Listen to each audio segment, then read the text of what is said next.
이번에 해드릴 내용은요, 메뉴 설명이죠. 후지 미러리스 카메라의 메뉴 설명입니다. 마찬가지로 카메라 뒤쪽에 보면 메뉴 버튼이 있습니다. 그 메뉴 버튼을 이렇게 누르시면요, 이렇게 메뉴가 나오는데요. XT5를 가지고 여러분들한테 설명을 해드리고 있습니다.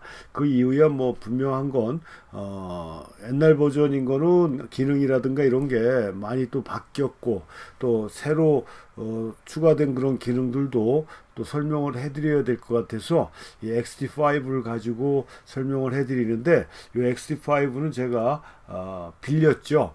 요즘 뭐 카메라 렌탈하는 시스템들이 워낙 잘 돼 있기 때문에 뭐 비싸지 않게 사용해 줄 수가 있습니다. 그래서 빌려갖고 지금 강의를 준비해서 여러분들한테 해주고 있다라는 거를 말씀드리면서, 또 서론이 상당히 길어졌는데요. 이게 제가 썼던 XT1하고 지금 강의를 준비하는 요 XT5하고는 이 뭐라고 그래야 되죠? 메뉴가 많이 바뀌었습니다.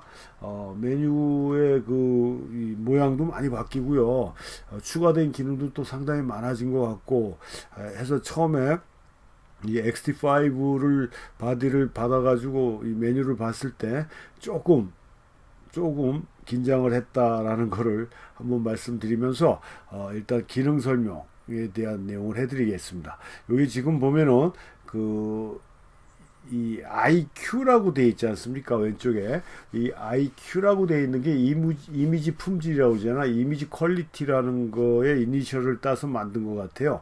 그래서 보면은 지금 뭐 4페이지가 되어 있는 겁니다. 4분의 1 이렇게 되어 있지 않습니까? 그래서 4페이지가 되어 있어서, 실질적으로 캐논 카메라 사용법 설명할 때도 말씀드렸지만 가장 첫 번째 메뉴가 제일 중요하다라고 이렇게 말씀드렸는데, 여기서도 마찬가지입니다. 이 이미지 품질 설정 요 파트가 실질적으로 우리가 촬영하는데 제일 중요한 그런 메뉴들이고, 살짝 건너뛴 게 있는 것 같은데요.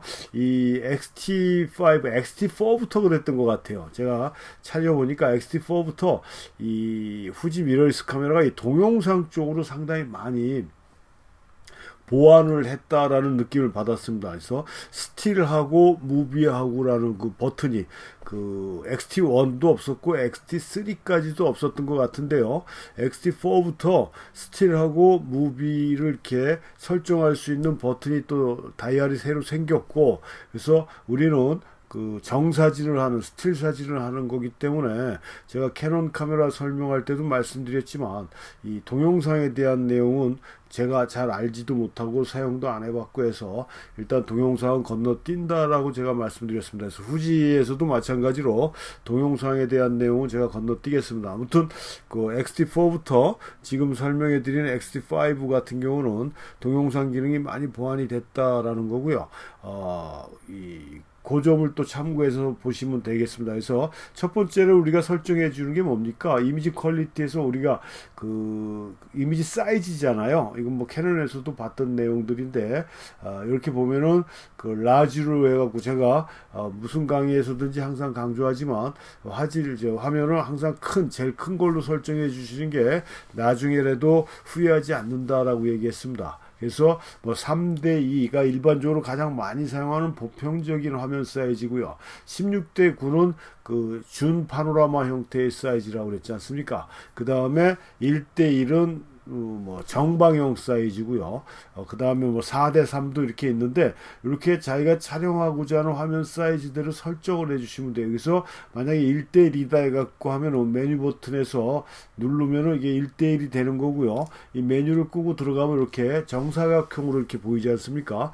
이런 식으로 이미지 설정을 이미지 크기의 설정을 해주시는 거다. 그러니까 뭐 어느 게 정답이고 어느 게 틀린 것이다라는 게 아니라 자기가 표현하고자 하는 화면 사이즈대로 설정을 해주시면 된다라는 얘기입니다. 그래서 여기 이제 3:2, 제가 아까 말씀드린 대로 가장 일반적인 형태의 그런 이미지 크기 사이즈다라는 거. 그래서 여기는 그렇게 자기가 촬영하고자 하는 거, 그러니까 여기서 한 가지 조심해야 될 거, 기억해야 될 건 딱 하나, 라지 사이즈로 해주는 게 제일 좋다라는 얘기고요.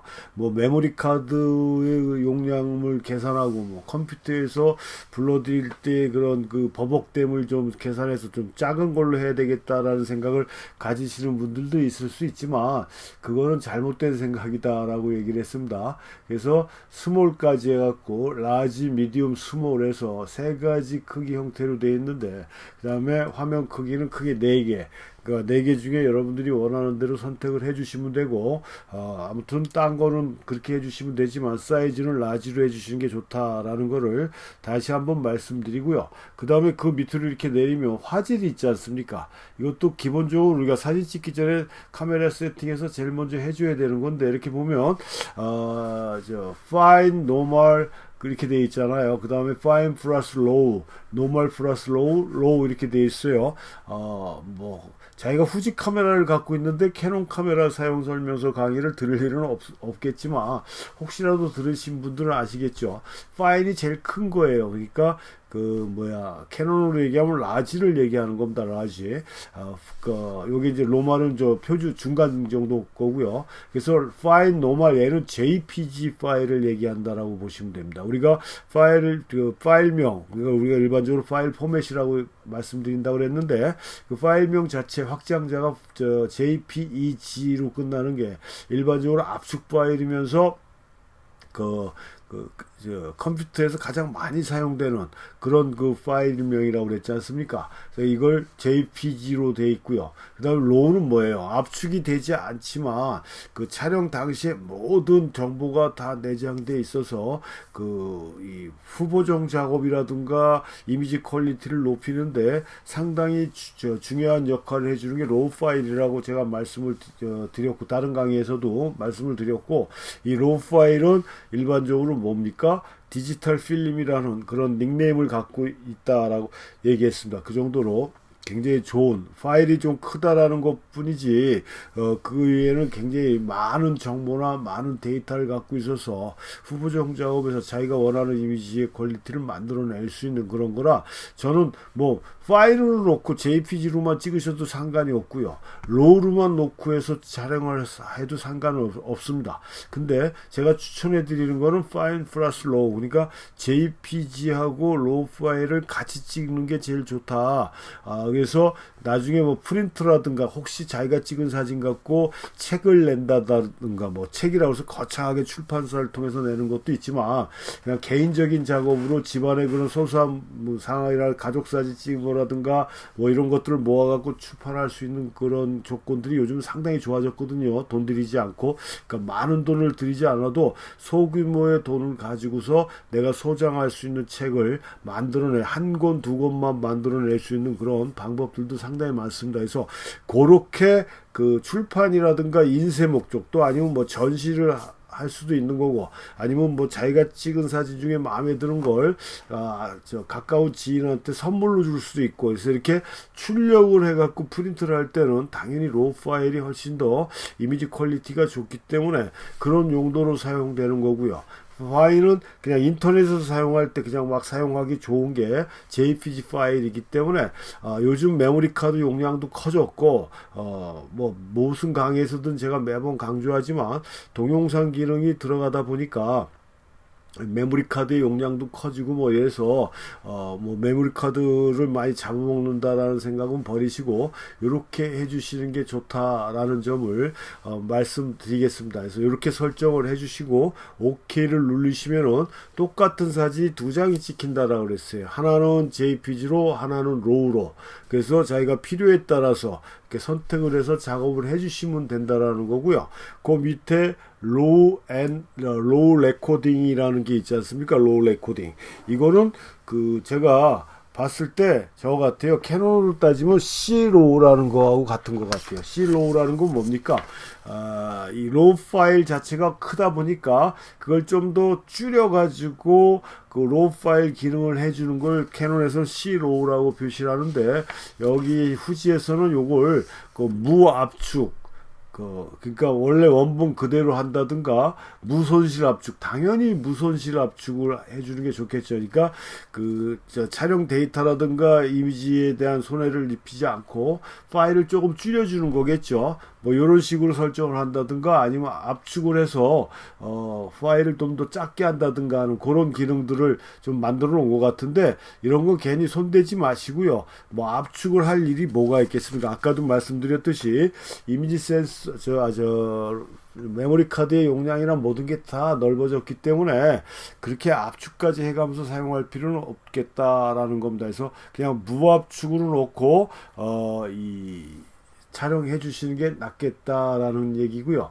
그 다음에 요거는 이제 JPG하고 HEIF 선택이라고 되어 있는데요. 그러니까 JPG로 찍을 거냐, HEIF로 찍을 거냐 이거예요. 무슨 얘기냐면 요거는 후지에서만 지금 나와 있는 것 같은데요. HEIF. 우리가 캐논에서는 HI인가 뭐 그런 게 있잖아요. 하이라이트 우선 PQ HDR PQ 설정하게 되면은 노출을 보정해서 설정되는 파일명이 HI 뭐로 이렇게 되어 있습니다. 또 금세 며칠 되지도 않았는데 잊어버렸는데요. 하여튼 그런 거하고 좀 비슷한 기능이다라고 이렇게 볼 수가 있는데, HIEF는 지금 여기 선택이 안 돼 있어요. 이 선택이 안 돼 있는 이유는 사진 설정 자체를 바꿔줘야 돼서 그렇습니다. 바꿔줘야 돼서 이 설정을 바꾸면 이 기능이 사는 게 있고 나오는 게 있어요. 이렇게 보면은 지금 살아났지 않습니까? 아까는 지금 HDR로 이 다이얼이 맞춰져 있어서 그랬는데 일반 촬영 모드로 두니까 요게 나왔어요. 그래서 요걸 HEIF로 할 거냐 JPEG로 할 거냐를 자기가 선택을 해주게 돼 있다 라는 점을 알아야 되는데, 그러면 HEIP는 무슨 특징을 갖고 있는지 확인을 해보면요. HEIF는 표준, 일반 노멀 JPG라고 볼 수가 있겠죠. 노멀 JPG보다 용량은 한 30% 정도가 작대요. 그러니까 좀 이미지 자체가 작아지는 거죠. 근데 CPT 이미지의 품질을 적용하게 돼 있고, 그 다음에 또 하나 문제는 아까도 말씀드렸듯이 후지에서만 사용하는 그런 것 같아요. 후지에서만 사용하는 것 같아서 호환성이 좀 떨어진다는 얘기죠. 그러니까 이것도 그냥 무시하면 좋을 것 같습니다. 굳이 호환성이 떨어지는 파일 포맷을 우리가 사용할 필요는 없죠. 왜냐면 JPG도 충분히 가능하고, 그 다음에 로우라는 좋은 그런 프로그램이 파일이 있는데 뭐라 HEIF까지 쓰겠습니까? 그러니까 이거는 그냥 선택사항이지만 우리가 그냥 무시해도 상관이 없는 그런 거다라고 해서 그냥 JPG로 설정을 해주시면 좋은 게 요거고요. 그 다음에 바로 밑에 메뉴가 이 후지 카메라가 다른 카메라 브랜드보다 좀 뛰어난 거라기보다는 좀 더 특징이 있는 게 이 필름 시뮬레이션이라는 게 있다라는 겁니다. 무슨 얘기냐면 후지는 아시는 분들은 아실지 모르겠지만 이 필름 만들던 회사지 않습니까? 지금도 필름을 만들고 있죠. 필름하고 다양한 걸 생산 판매하고 있는데, 이 코닥이라는 거대한 기업이 없어지고 나서는 요즘은 거의 독점은 아니죠. 독점은 아닌데 그냥 아마추어 시장에서는 이 후지가 굉장히 이게 사세가 넓어졌어요. 그다음에 생산하는 제품들도 즉석 카메라부터 해갖고 굉장히 다양해지고 많아졌는데, 옛날부터 지금까지 다양한 필름들을 만들어서 판매하고 있습니다. 판매하고 있어요. 근데 자기들이 판매하는 그런 필름들의 종류가 여기 다 있어요. 프로비아, 벨비아, 이런 것들이 아스티아 써보지도 않았는데, 저는 프로비아나 벨비아는 옛날부터 있던 필름이고, 특히 벨비아 같은 경우는, 벨비아는 제가 굉장히 좋아하는 필름입니다. 이 벨비아라는 필름이 나옴으로 해서 후지가 굉장히 급반등했던, 굉장히 좀 오래전 얘기지만, 이 코닥의 아주 대명사가 코닥크롬이라는 엄청난 필름이 있었고, 그 필름이 코닥을 지탱하게끔 만들어줬던 건데, 이 벨비아가 이 코닥크롬의 명성에 한방 매긴 그런 필름이었고요. 벨비아 필름이 나왔을 때 제가 써보고 아주 감탄을 했던 그런 필름이라, 저는 후지 카메라를 갖고 촬영할 때는 그냥 묻지도 따지지도 않고 벨비아로 설정을 해서 찍거든요. 그러니까 이렇게 필름에 대한 거를 자기가 선택을 하면 그 필름이 가지고 있는 그 그레인이라고 그러죠. 뭐 이런 것들, 뭐 개조나 색상이나 이런 게 그 선택한 필름의 그 느낌대로 표현이 된다라고 이렇게 되어 있습니다. 근데 뭐 직접적으로 테스트는 안 해봤지만 그냥 벨비아로 놓고 찍으니까 벨비아에 대한 그런 이미지가 좋아서 그런지 그런 식으로 나오는 것 같다라는 그냥 느낌 아닌 느낌을 받았어요. 그래서 하여튼 자신들이 판매하는 그런 필름의 대부분을 갖다 여기다 놓고, 여기 지금 설명도 아주 친절하게 돼 있지 않습니까? 프로네가인지 뭔지를 모르겠지만 필름 전체적인 이름이요. 이 필름 시장도 상당히 많이 변해가지고 못 보던 필름들도 상당히 많아졌는데, 하여튼 여기를 보시고 자기가 필요에 따라서 선택을 해주시면 돼요. 선택을 해주시면 그 필름의 특성에 맞게, 요즘 보니까 또 뭐 시네마용 필름 가지고 촬영하시는 분들이 꽤 많은데요. 그게 뭐 좀 다른 색감을 갖고 있다라고 얘기합니다. 저는 시네마용 필름은 제가 한참 필름 갖고 찍을 때만 해도 없었기 때문에 일반 스틸 사진에서는 사용을 안 해봤는데, 요즘 젊은 친구들이 이 필름 사진에 좀 빠져가지고 필름 사진의 느낌을 보고자 이렇게 필름을 쓰시는 분들이 이런 영화용 필름을 가지고 작업하는 친구들을 작업한다라고까지 얘기할 수는 없지만 사용하는 친구들을 많이 봤어요. 그래서 하여튼 그런 것들이 이렇게 선택에 따라 이렇게 나온다. 그 다음에 만약에 내가 흑백 사진으로 표현하고 싶다 그러면 모노크롬으로 놓으시면 된다라는 얘기입니다. 모노크롬으로 놓고 촬영을 해 주셔야 돼요. 그렇게 해서 필름의 그 느낌에 맞는 이 하나를 선정해서 촬영을 해주시면 되는데, 이 종류가 워낙 많으니까 전에 카메라에 비해서 종류가 더 많이 늘어난 것 같습니다. 이 종류가 많기 때문에 뭐든지 어떤 기능이든지 간에 그걸 제대로 이해하고, 이건 뭐 프로비아는 어떤 색감으로 나올까, 벨비아는 어떤 색감으로 나올까라는 걸 알고 싶으시면 직접 놓고 찍어보시면 되잖아요. 찍어보고 확인해 보시면 되는 거라 좀 시간이 걸릴 뿐이지 어렵지는 않다. 그래서 선택을 그렇게 해서 해주시는 것도 좋은 방법이다. 그러니까 시간을 좀 가지고 하나씩 테스트를 해서 찍어보시면 좋은 방법이 될 수가 있다라는 얘기입니다. 그래서 이렇게 자신이 좋아하는 필름 시뮬레이션으로 선택을 해서 해주시면 된다라는 게 요거고요. 그래서 요거는 후지만 가지고 있는 아주 독특한 특징이다라고 제가 말씀을 드렸고요. 밑에 모노크롬 색상 같은 경우는 지금 필름을 컬러로 선택했기 때문에 활성화가 안 돼 있잖아요.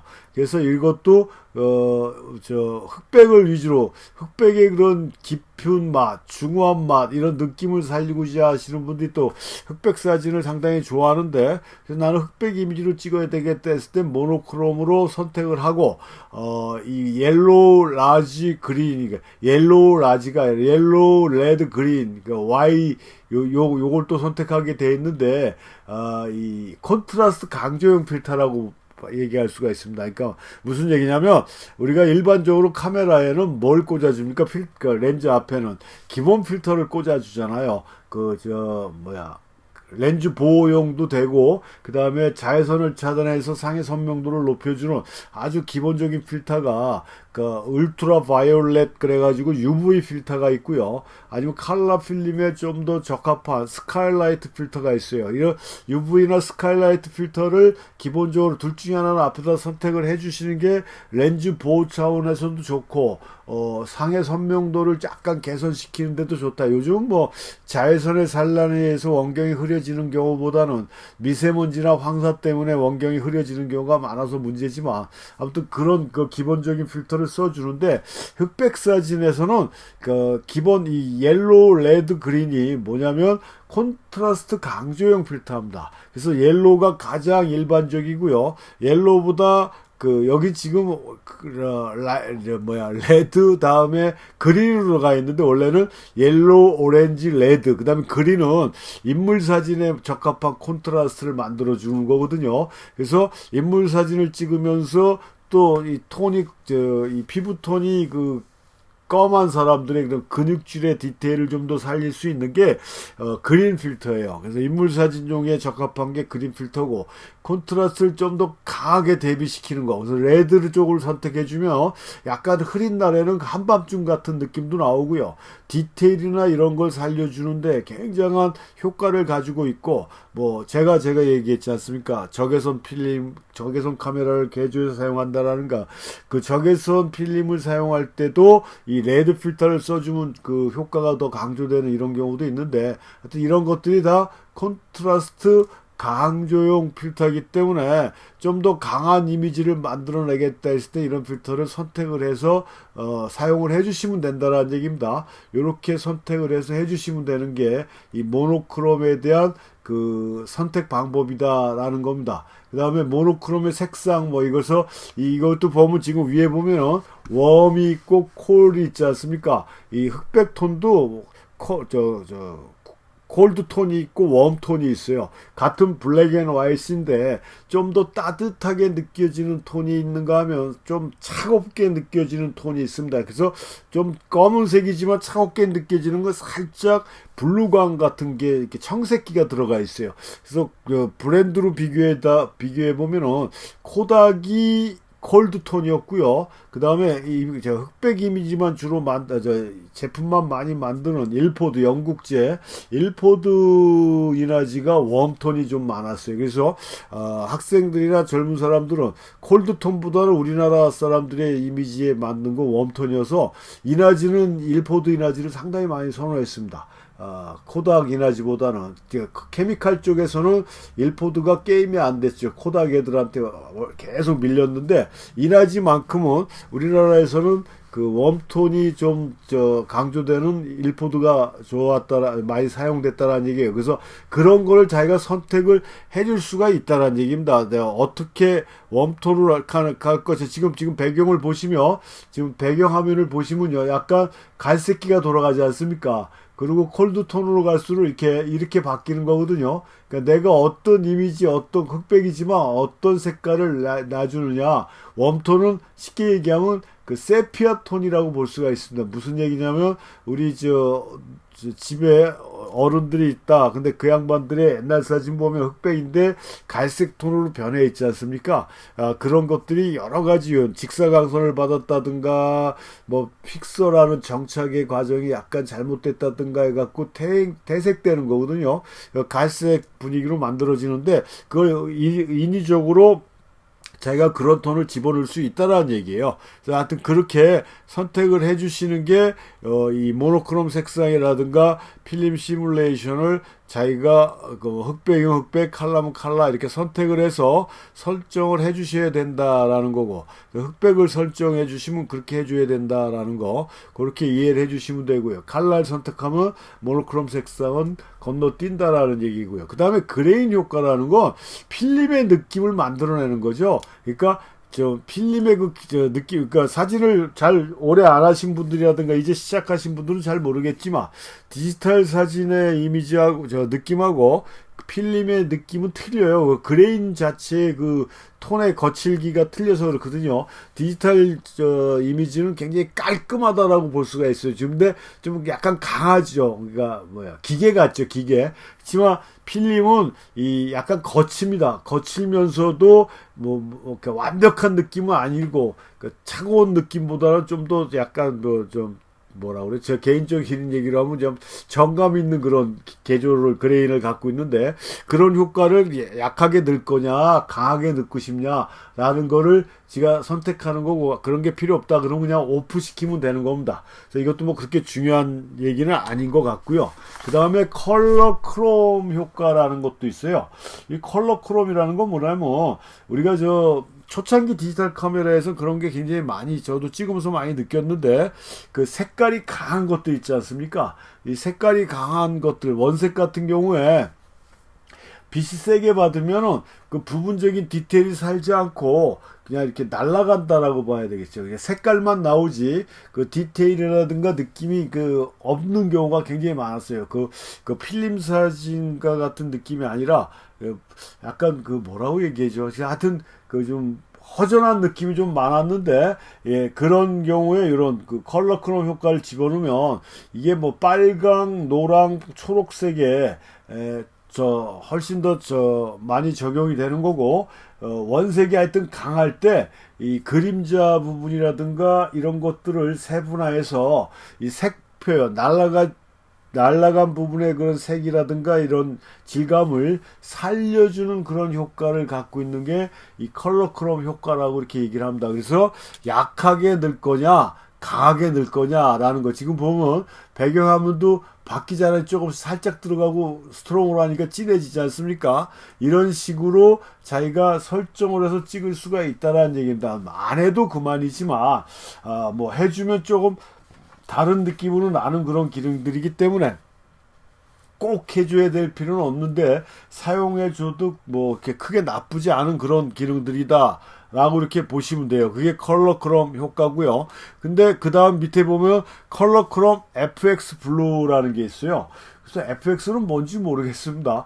제가 찾아보지는 않았는데 그 파란색의 강도, 그러니까 아까 얘기한 컬러 크롬 효과는 뭐가 있어요? 그 빨강, 노랑, 초록이라고 돼 있지 않습니까? 빨강, 노랑, 초록으로 돼 있는데 이 파란색에 좀 약했어요. 그래서 요게 추가된 것 같아요. 블루광, 청색광을 좀 추가해서 이 청색 쪽에 그 날아가는 그런 디테일을 살려주는 게 요 FX 블루다. 그러니까 빨강, 노랑, 초록은 컬러 크롬으로 하시면 되고, 파란색이 강한데 강한 라이트를 받아서 하이라이트 쪽에 강해져서 날아가는 부분을 좀 더 보정해지고 싶을 때는 컬러 크롬 FX 블루로 해갖고, 요것도 마찬가지 약하게 할 거냐 강하게 할 거냐. 지금 요 사진에는 화면에 보시면 밑에가 약간 블루지 않습니까? 약하게 하면 살짝 날아가고 그냥 오프하면은 좀 더 밝아지죠. 이런 식으로 차이가 난다라는 얘기예요. 그렇게 이해를 해주시면 돼요. 지금 뭐 여기서 봤지만 파란색만 바뀌잖아요. 근데 아까 저 컬러 크롬 거기에서 뭐가 바뀌었어요? 저 위에 그 빨간색들이 변하지 않습니까? 그래서 빨간, 노랑, 초록이 변하는 게 컬러 크롬이고, FX 블루는 청색이 변하는, 변한다기보다는 그 디테일을 살려주는 그런 느낌을 만들어주는 것들이 요 컬러 크롬이라는 타이틀이다 라고 보시면 돼서 그렇게 중요한 기능은 아니다. 그러니까 이 앞부분에는 뭐 이미지 크기, 화질, 그 다음에 뭐 선택감, 이것도 뭐 후지에서는 중요하다고 볼 수 있겠죠. 필름 시뮬레이션 선택하는 거, 뭐 이 정도로만 생각해도 크게 문제될 게 없는 그런 것들이다. 피부 보정 효과도 인물 사진을 많이 찍는다 했을 때 이걸 보정해 주는 것 같아요. 뭐 저는 사용을 안 해봤지만 피부톤을 어떻게 보정하는지, 약간 부드럽게 묘사하는지 뭐 그건 잘 모르겠는데, 이것도 스스로 인물을 놓고 한번 테스트 해보는 것도 어떤 효과가 있는지 아실 것 같아요. 근데 뭐 제 기준으로 따지면 그렇게 중요한 기능은 아니다라는 거. 그래서 하여튼 피부 보정 효과를 컨트롤할 수 있는 메뉴도 있고요. 그 다음에 화이트 밸런스라는 게 있지 않습니까? 이 화이트 밸런스는 뭐 제가 캐논 카메라 설명할 때도 말씀드렸던 거고, 제 강의를 다른 데서 많이 들어보신 분들은 아시겠지만 저는 화이트 밸런스는 무조건 뭐에 놓으라고 그랬습니까? 오토 화이트 밸런스라고 제가 강조를 합니다. 오토로 이것도 지금 이 화이트 우선이라고 돼 있어요. 그러니까 이 캐논도 또 한 가지가 있지 않습니까? 똑같이 이렇게 기능이 늘어난 건데, 한 가지 그냥 오토로 놓으시면 돼요. 오토로 딴 거 신경 쓸 필요가 없어요. 오토로 놓으시면 여러 가지 복합적인 광원 상태에서 가장 일반적인 색감으로 표현을 해주는 게 오토다. 조금 안다고 그걸 다른 쪽으로 선택을 하고 조절하려고 하다 보면 사진에 굉장히 많은 잡색이 들어간다. 그래서 이 오토 A가 있고 오토 W가 있네요. 화이트 밸런스가 두 가지가 더 있어요. 오토 말고 더 있는데요. 저도 사전에 확인을 해봤다가 이것까지는 못 봤다가 갑자기 나타나서 깜짝 놀랐는데, 여기 지금 보면은 나와 있듯이 화이트 WBW는 화이트 우선이라고, 그러니까 밝은 쪽 우선이라고, 하얀색 우선이라고 되어 있는 것 같아요. 그래서 그걸 조절해 주는 것 같은데, 뭐 쓸데없는 기능이 아닐까, 쓸데없지는 않지만 꼭 필요하지는 않은 기능이 아닐까라고 이렇게 생각을 합니다. 그 다음에 오토가 있고요. 그 다음에 요건 분위기 우선이라고 되어 있어요. 이것도 분위기 우선인데, 이것도 여기다 그냥 놓고 찍어도 되고, 자기가 뭔가 설정을 해주는 것 같습니다. 설정을 해주는 것 같은데, 이걸 뭐 굳이 설정까지 하면서 촬영할 필요가 있을까라는 생각이 드는데요. 하여튼 그런 식으로 오토 화이트 바란스도 뭔가 틀리게 이렇게 조절해 줄 수 있는 기능이 두 가지가 더 늘어난 건 확실합니다. 근데 신경 쓰실 필요 없이 제 생각에는 무조건 오토로 놓고 촬영하는 게 가장 좋은 방법이죠. 여기 지금 뭐 커스텀이라고 그래서 자기가 그 색감을 주관적이니까, 예를 들어 내가 진짜 전문적으로 한번 작업을 해보고 싶다. 근데 칼라 작업을 할 때는 이 주관적인 컬러가 가장 일반적인 거예요. 아주 정확한 색깔, 잔이 갖고 있는 컬러를 내가 재현해내겠다라는 건 상당히 큰 욕심이고요. 또 그렇게 재현해낼 수도 없습니다. 왜냐하면 시시각각 변하는 게 자연의 그런 그 색온도거든요. 색온도에 대한 설명은 다른 강의 시간에 한번 참고를 하시면 좋겠는데요. 그래서 시간대, 뭐 분별로 변한다라고도 볼 수 있고, 날씨에 따라 변한다라고도 볼 수가 있어서 늘 같은 상황에 같은 컬러를 재현해낼 수 있다라는 건 진짜 상당히 힘든 그런 과정인데, 그걸 잘 모르시죠. 근데 아무튼 이 컬러 작업을 하는 사진가들이 이렇게 많지는 않지만, 외국 사진가들도 마찬가지고, 이렇게 컬러 작업을 하는 사람들은 자신이 선택한 컬러, 그러니까 자신이 표현하고자 하는 이미지에 맞는 주관적인 컬러를 선택을 합니다. 참고해서 한번 보시면, 뭐 구글에서 검색을 하면 좀 나오는데요. 보면은 그 사람들이 촬영한 만들어낸 사진의 색감은 우리가 일반적으로 생각했던 색감하고는 틀려요. 그래서 하여튼 그래서 그렇게 작업하고 싶다 그러면 여기다 자기가 그런 컬러를 만들어낼 수 있는 커스텀 설정을 해주시면 되죠. 커스텀 설정을 해주시면 늘 항상 자기가 찍고자 하는 색깔 비슷하게 만들어지는 거고, 부족한 거는 어디서 해주시면 됩니까? 이 이미지 편집 프로그램 포토샵이나 라이트룸에서 해주시면 된다라는 얘기예요. 그래서 다른 건 그냥 신경 쓰지 마시고요. 화이트 바란스 같은 경우는 제가 계속 말씀드리지만 그냥 오토에 놓으시면 좋겠다라는 얘기입니다. 이건 물론 주관적인 생각입니다. 주관적인 생각이지만 제가 지금까지 사진을 가리키고 또 개인적으로 사진을 찍어보면서 가장 무난하게 넘어갈 수 있는 게 오토 화이트 바란스다라는 점, 그걸 통해서 여러분들한테 이렇게 말씀을 드리는 거고요. 그 다음에 그 화이트 바란스 밑에 다이내믹 레인지라는 게 또 있습니다. 이 다이내믹 레인지라는 건 또 뭐냐? 하여튼 별게 다 있어요. 그러니까 꼭 필요한 건 아닌데, 뭐 일단 있으니까 확인을 해보면은 이게 캐논에서 얘기하는 하이라이트 우선이라는 거죠. 그래갖고 이 하이라이트, 우리가 카메라는 어디서 어느 걸 기준으로 노출이 움직인다고 그랬습니까? 중간 회색을 가지고 노출이 움직이기 때문에, 이 정확한 내가 대상에 대한 그런 자연적인 정확한 톤이나 질감을 묘사하기에는 아직까지 부족한 점이 많이 있어서, 제가 다른 카메라 시간에도 얘기했지만 이 카메라가 가지고 있는 메뉴의 기능의 대다수는 뭐예요? 노출하고 관계된 것들이다라고 얘기를 했지 않습니까?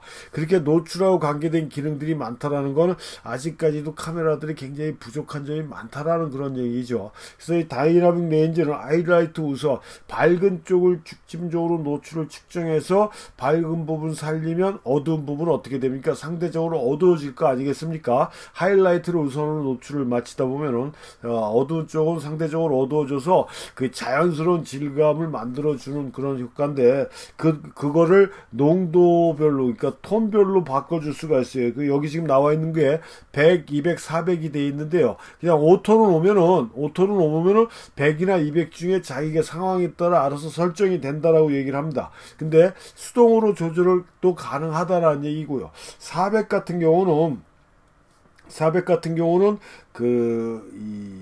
좀 더 강하게 표시를 해주는 건데, 사용하는 감도가 640 이상으로 설정이 돼야 기능이 작동을 하는 것 같아요. 200 같은 경우는 감도 설정이 320 정도 돼야 된다라는 거고, 그래서 여기 지금 감도가 나와 있어서 또 한번 말씀드리지만, 제가 보기에는 이 후지 카메라의 감도 설정이 가장 이상적이지 않을까.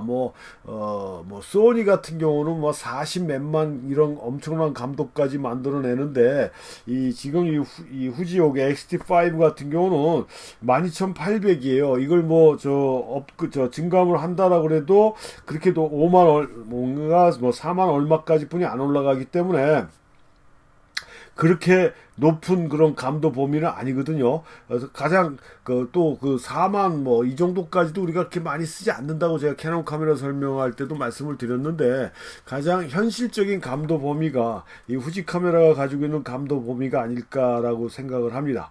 그래서 보통 이렇게 이제 다이나믹 레인지는 이렇게 하이라이터를 우선으로 해서 밝게 날아가는, 하이라이트 부분들이 노출이 오버돼서 날아가는 부분을 잡아서 디테일을 살려주는 그런 설정이 다이나믹 레인지다라고 이렇게 보시면 돼서요. 실내나 흐린 날 콘트라스트를 높이려면은 값을 낮춰주는 게 좋고요. 여기를 100%나 이렇게 낮춰주면 좋고, 이 콘트라스트가 큰 장면을 촬영할 때는 하이라이트의 세부 손실을 주려면은 요걸 높은 값으로 설정해 주는 게 좋다. 근데 높은 값으로 설정하다 보면은 화면에 얼룩이 생기는 그런 단점도 있다. 그런 점을 감안해야 된다. 그러니까 너무 높이는 것도 그렇게 크게 좋은 건 아니다라는 얘기겠죠. 그러니까 이것도 제가 매번 다른 강의 때도 말씀드리지만, 수동으로 자기가 노출을 보정하고 조절하면 얼마든지 다 극복할 수 있는 건데,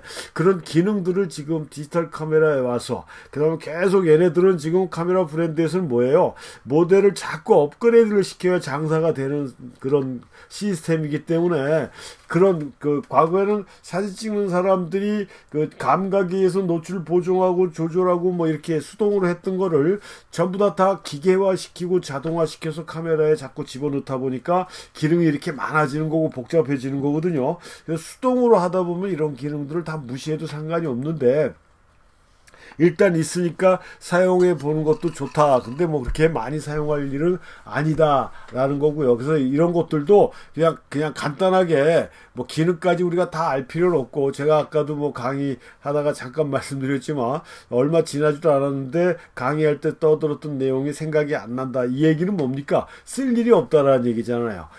자꾸 쓰면은 나도 모르게 내 거가 돼서 말이 자연스럽게 나오는데, 한번 매뉴얼을 보고 쓰고 나서 돌아서서 안 쓰게 되면 생각이 안 난다. 그러면 그 생각이 안 난다라는 거 그만큼 그 기능을 써보지를 않았다라는 거고, 그만큼 기능을 쓰지 않았다라는 거는 필요가 없는 기능이다라고 이렇게 보시면 된다라는 얘기입니다. 저도 이렇게 많은 촬영을 하는 건 아니지만, 그래도 일주일에 두세 번은 촬영을 다니는 편인데도 불구하고 안 쓰는 기능들이다라는 거는 크게 필요치 않은 기능이다라고 이렇게 보시면 되는데, 다이나믹 레인지 이런 거는 없는 것보다는 살짝 있는 게 좋으니까 그냥 오토로 설정을 해주시면 된다라고 이렇게 보시면 되겠습니다. 이렇게 보시면 되는 거고요. D 레인지 우선, 이거는 또 이 다이나믹 레인지 우선인데, 이것도 그렇게 크게 필요 없을 것 같아요. 뭐냐면, 자연스럽고 부드러운 사진, 강한 대비의 사진 등을 자동으로 해서 명암차를 줄여주는 그런 기능을 갖고 있는 거라고 그래요. 그래서 이것도 마찬가지로 그냥 오토로 세팅을 해주면 크게 문제되는 그런 기능은 아니다. 그래서 명암차가 크든가 이거 부드러운 느낌의 사진에 그런 아주 적당한 명암차를 만들어주는 그런 기능이다 라고 이렇게 보시면 되겠습니다. 그렇게 보시면 되는 거고요. D레인지 우선을 설정하니까 밑에 위에 기능이나 이런 게 다 죽어버렸잖아요. 그러니까 이렇게 해주면 돼. 톤 곡선도 이건 우리가 쓸 필요가 없어요.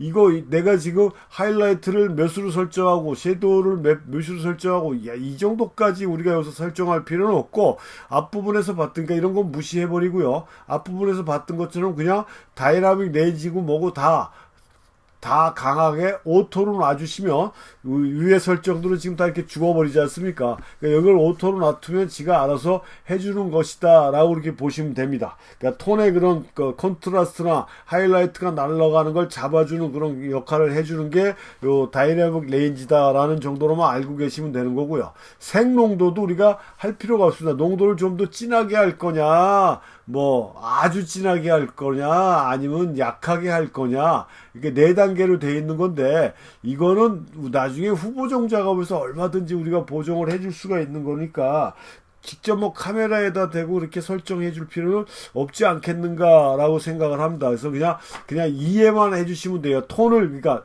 우리가 흑백으로 얘기하면 톤이고요. 칼라로 얘기하면 색 농도라고 볼 수가 있어요. 그걸 좀 진하게 할 거냐 밝게 할 거냐 그거니까 그냥 재료를 놓고 필요한 거는 이미지 편집 프로그램에서 해주시면 된다라고 이렇게 볼 수가 있고요. 그 다음에 샤프니스는 선명도잖아요.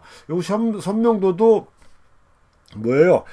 포토샵 라이트룸에 포토샵 같은 데 다 해줄 수가 있으니까 여기서 일단 내가 초점만 잘 맞추면 선명도가 되는 거지. 여기서 이렇게 해주면 되겠습니까? 제가 포토스탁이라고 그래갖고 사진 원고 대여하는 거기에 이렇게 이제 연결이 돼서 이거 촬영한 사진을 모아서 이제 매번 올려주면은 거기서 이렇게 캔슬을 하든가 받아들이든가 이렇게 해요. 선택을 하든가 아니면 이거는 뭐 상업적인 용도에 맞지 않는다, 뭐 품질이 좀 떨어진다, 뭐 이런 식으로 해서 거부되는 것들이 있어요. 근데 사진을 이렇게 어느 정도 저는 보정을 많이 하지는 않는데 실질적으로 이제 사진을 오래 찍다 보면은 이미지 센서가 들어와서 이미지 센서에 먼지가 끼고 얼룩이 져서 검은 점들이 막 생긴단 말입니다.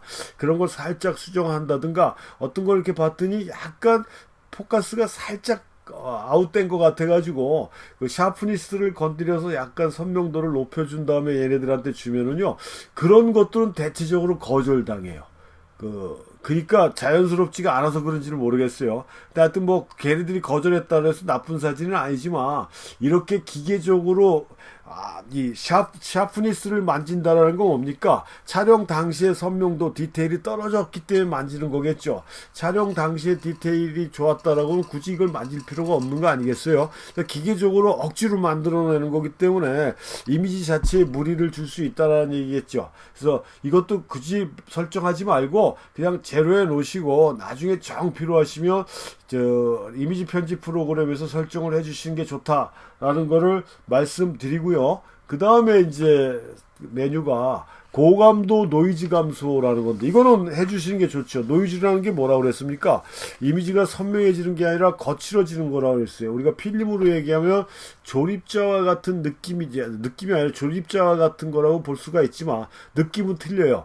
필름은 입자가 이렇게 크고 거칠어지는 건데, 이 노이즈는 제가 다른 강의에서도 말씀드렸지만 페인트 칠할 때 붓으로 이렇게 벽면을 칠하다 보면은 붓자국이 이렇게 남는 이런 경우가 있지 않습니까? 막 쓸린 것 같고 해갖고 하여튼 그런 느낌으로 나오는 게 노이즈예요. 그래서 감도가 올라간다든가 시간을 오래 준다든가 장노출 이런 경우에 노이즈들이 많이 생기는데, 지금 이 카메라는 자체적으로 얘네들이 뭐라고 얘기했냐면 감도 12800 최고 감도까지 설정을 해도 최대한 우수한 노이즈 억제력을 가지고 있다라고 큰 소리를 치는데, 이것도 뭐 그렇게 되면 좋겠지만 제가 다른 시간에도 말씀드렸듯이 고감도로 놓고 감도가 높은 쪽에서 만약에 한 3200부터 해서 12800까지 이 단계별로 한번 테스트를 해보시면 감도 몇에서 노이즈가 발생하는지, 선명도가 떨어지면서 좀 거칠어지는지를 금방 알 수가 있습니다. 그래서 앞으로 내가 사진 찍을 때는 노이즈가 나오면 안 되는 그런 사진에서는 테스트한 결과를 가지고 요 감도 이상은 놓으면 안 되겠구나라는 자기만의 데이터를 만들어 주시면 돼요. 그래도 일단 카메라에는 노이즈 감소 설정을 해 주시는 게 난데, 숫자가 많으면은 노이즈 감소 기능이 높아지는 거고요. 숫자가 마이너스 쪽으로 가면은 안 한다는 건 아닙니다. 이거는 한다라는 거예요. 제로로 놓으면 뭐예요? 해준다라는 얘기예요. 해주는 건데 자동으로 된다라는 얘기고요. 마이너스 쪽으로 놓으면 뭐예요? 이건 약간 해준다, 조금 해준다, 이거는 안 한다, 뭐 이런 식으로 보시면 되니까 마이너스 4 같은 경우는 노이즈 감소 기능을 안 한다, 요거는 살짝 해준다, 요건 좀 더 강하게 해준다, 요거는 조금 더 강하게 해준다, 요건 자동으로 해준다, 요건 강하게 해준다, 더 강하게 해준다, 이렇게 보시면 돼요. 이렇게 설정해 주시면 되니까 이것도 뭐 노이즈가 많이 나오는 감도에서는 4쪽까지 올려도 되겠지만 어느 정도 효과가 있는지 모르겠지만 이것도 일단은 제로에 놓고 찍는 것도 크게 문제되지는 않는다라는 얘기입니다. 자동이기 때문에 그렇게 보시면 되는 거고요. 그 다음에 선명도라는 게 있죠. 선명도. 이것도 샤프니스하고 같은 건데 선명도를 증가시킬 거냐 낮출 것이냐 이 기준인데 이것도 같은 개념. 샤프니스하고 뭔 차이가 있는지 모르겠네요. 지금 설명하다 보니까 앞부분에서 샤프니스가 나왔는데 하여튼 요것도 선명도니까 그냥 이것도 초점만 잘 맞추면 된다. 그 다음에 내가 원하는 심도 조절을 해서 어디에서 어디까지 초점이 맞아야 되겠다라는 개념으로 해서 정확하게 맞춰주면 되는 거기 때문에 굳이 이걸 설정을 해서 기계적으로 억지로 맞출 필요는 없다. 근데 나중에 꼭 필요한 기능에서는 나중에 후보적에서 해주면 된다라고 이렇게 말씀을 드렸어요. 그래서 선명도를 그렇게 보시면 되는 거고요. 장노출, 그러니까 아까도 얘기했잖아요. 노이즈가 생기는 거는 감도가 높아짐에 따라 또는 장노출을 시간이 길어지면 길어짐에 따라 화면에 노이즈가 나오는데 이 장노출 시 노이즈를 감소하는 기능은 온 시켜주는 게 좋겠죠. 특히 장노출 촬영을 많이 하시는 분들은 이렇게 해주시면 돼요. 이렇게 해주시면 크게 문제될 건 없다라는 거고요. 요 밑에 그 렌즈 회절 요건데 요거는 지금 제가 얘를 활성화시키는 방법을 못 찾았어요. 요거 이걸 뭘로 해야 되는지를 모르겠습니다. 지금 건너뛰지 않습니까? 활성화가 안 돼서. 근데 이 회전이라는 게 뭐냐면 우리가 조리개를 조이다 보면요, 조리개가 구멍이 작아지다 보면은 빛이 들어오다가 우리가 조리개가 철판으로 돼 있다라고 그랬지 않습니까? 철판으로. 그래서 얇은 철판으로 돼 있다 보니까 우리가 육안으로 그냥 볼 땐 동그래 보이지만 이게 조여지면서 날카롭게 모서리가 생겨요. 그래서 구멍이 작아지다 보면 렌즈를 통해 들어온 빛이 그런 모서리에 부닥쳐서 빛이 되돌아 나가는 겁니다. 그걸 우리가 빛의 회절이라고 그러는데 그런 회절을 좀 보죠. 빛의 회절이 생기면 상의 선명도도 떨어지고 뭐 플레어나 뭐 이런 고스트 이미지 같은 것도 나오고 뭐 이런 것들이 나와요. 그래서 너무 조여줘도 문제가 있는데 그렇게 조여놓고 찍어야 되는 상황에서는 이걸 온 시켜주면은 이 회절 현상을 보정해주고 온시켜주면 그걸 해상도 손실을 줄여준다라고 얘기를 합니다. 근데 어디를 만져도 얘를 지금 활성화시키는 걸 제가 찾을 수가 없어요. 그래서 그게 참 안타까운데요. 하여튼 그런 기능이다라고 이렇게 보시면 되겠습니다. 그래서 제가 이 강의 편집할 때라도 알게 되면은 활성화시키는 방법을 설명을 해드릴 텐데 글쎄 뭐 아무리 찾아도 못 찾겠어서 하여튼 그런 기능이다라고 이렇게 보시면 됩니다. 그 다음에 이 컬러 스페이스라는 건 뭡니까? 이건 뭐 캐논이나 모든 카메라 다 있어요. XRGB라든가 어도비 RGB인데 일반적으로 우리가 디지털 카메라에 사용하는 건 XRGB고요. 어도비 RGB는 특별하게 뭐 고품질의 그런 뭐 인화라든가 상업적인 인화나 전문적인 용도에 사용되는데 여기에 호환되는 프린터나 이런 것들을 사용을 해줘야 돼. 모니터 같은 게 사용을 해서 작업을 해줘야 되는 거기 때문에 우리하고는 상관이 없다. 그냥 우리는 XRGB를 놓고 촬영을 하시면 된다라는 얘기고요. 그 다음에 픽셀 매핑이라는 것도 좀 처음 들어봤는데요. 뭐냐면 이 사진에 이미지 센서에 먼지라든가 얼룩이 생기게 되면 화면에 검은 점으로 이렇게 나타납니다. 그래서 필름에도 마찬가지예요. 필름도 필름 보관을 오래 한다든가 하다 보면은 이렇게 스크래치라고 그래서 파일에서 필름을 뺐다 넣었다 하다 보면 기스가 나고 그 다음에 먼지가 달라붙어서 그런 것들이 인화를 하게 되면 하얀 점으로 나타납니다. 필름에서는. 그래서 그걸 갖다가 다 일일이 잉크나 이런 걸로 메꿔주는 거 우리가 스퍼팅 작업이라고 하는데 이 디지털 카메라에서는 그렇게 이미지 센서에 먼지나 이런 게 묻게 되면 검은 점으로 나타나거든요. 그래서 그걸 갖다 다 그 편집 프로그램에서 작업을 해줘야 돼요. 그걸 깨끗이. 그래서 이미지 센서도 정기적으로 청소를 해주는 게 좋은데, 이 픽셀 매핑이라는 거는 이 사진에 하얀 점이 나올 때가 있다라고 그러네요.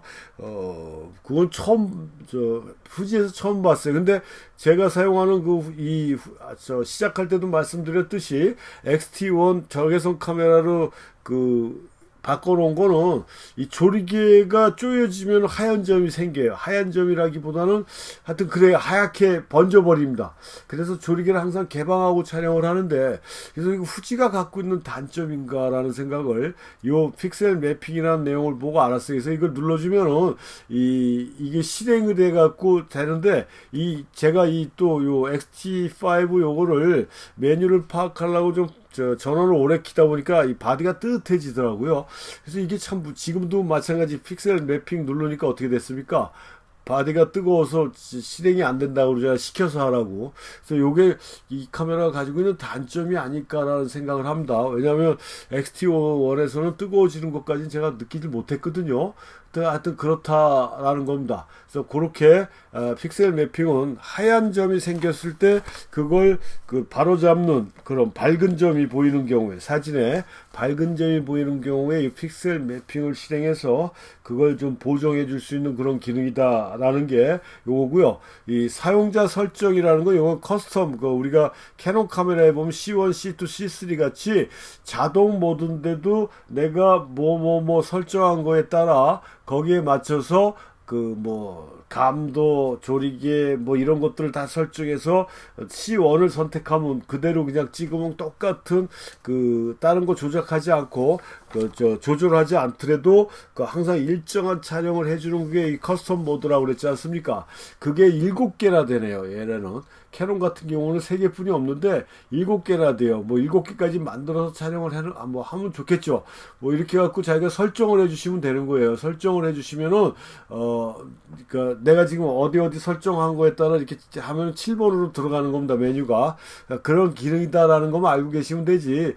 굳이 설정을 해줄 필요 없어요. 이거를 갖다가 설정을 해줘야 지금 위에 있는 사용자 설정 선택 요게 활성화가 됩니다. 그러니까 요거는 이제 커스텀으로 자기가 설정하는 것이다라고 그냥 알고 계시면 되겠고요. 그 다음에 이 자동 업데이트 사용자 설정, 이것도 자동 이렇게 놓은 와이파이가 되는 상태에서는 자동으로 업데이트가 되는 것 같아요. 그래서 하여튼 그렇게 하든가 아니면 그냥 비활성화 하든가 이것도 큰 문제는 없습니다. 비활성화 해도 되는 거고요. 편한 대로 하시면 되겠습니다. 업데이트, 우리가 펌웨어라고 그래서 그게 업데이트 해줘야 되는 경우가 있는데, 이 활성화하면 그게 자동으로 되는 것 같습니다. 정확하지는 않지만, 이게 만약에 자동으로 활성화 안 돼도 이 펌웨어 업데이트 하는 거는 얼마든지 할 수가 있는 거기 때문에, 비활성화 해도 크게 문제되지는 않지만, 그래도 활성화 해놓고 좀 편리하게 쓰는 것도 괜찮겠죠. 그 다음에 마지막으로 이 마운트 어댑터 설정이라는 게 있어요. 이건 무슨 얘기냐면, 이 캐논 카메라는 캐논 렌즈만, 후지 카메라는 후지 렌즈만 이렇게 쓰게 되어 있지만, 이 후지 바디에 캐논 렌즈를 낀다든가, 하여튼 다른 용도로 카메라 바디에 어댑터를 끼고 렌즈를 껴야 되는 경우에, 그런 경우에 이런 초점거리 이런 걸 수정해 주는 것 같아요. 저도 정확하게 용도는 잘 모르겠는데, 일단 사용법을 보니까 그런 것 같습니다. 초점 거리를 설정해서 이게 몇 미리, 1mm씩 올라가냐, 2mm씩 올라가냐, 이렇게 표시하는 것 같은데요. 하여튼 그렇게 해서 자기가 아답터를 끼므로 해서 하는 그런 거를 교정해주고 설정해주는, 지금 921mm로 바뀌었지 않습니까? 그러니까 이렇게 지가 사용하는 그런 상황에 따라 바꿔주는 기능으로 돼 있는 게 아답터를 사용할 때, 그러니까 아답터를 사용하지 않으면은 이 기능 자체 설정을 해줄 필요가 없죠. 해줄 필요가 없습니다. 그렇게 이해를 해주시면 돼요. 지금 제가 제로를 찾는데 제로가 자꾸 도망가네요. 하여튼 그렇게 이해를 해주시면 돼서, 아답터를 쓰지 않는다라고 했을 때는 굳이 알 필요가 없는 그런 기능이다라는 거. 근데 제가 이런 기능이 그 전에 썼던 후지 카메라에 있는지 없는지는 모르겠지만, 제가 이 후지 바디에 이 아답터를 하나 끼워가지고 캐논 렌즈를 쓴 적이 있었거든요. 왜냐하면 처음에 바디만 있었지 후지 렌즈가 없어서 가지고 있는 캐논 렌즈를 써봐야 되겠다 해가지고 카메라점에 가서 그 호환되는 마운트를 어댑터를 사가지고 꼈어요. 근데 그때는 이렇게 마운트 어댑터 설정 같은 거는 생각도 못했거든요. 근데 그렇게 해주면 좀 편리하다라고 얘기는 돼 있으니까 그런 기능이다라는 정도로만 알고 계시면 되겠습니다. 그래서 오늘은 메뉴 첫 시간으로 이미지 퀄리티에 대한 그 내용을 알아봤습니다.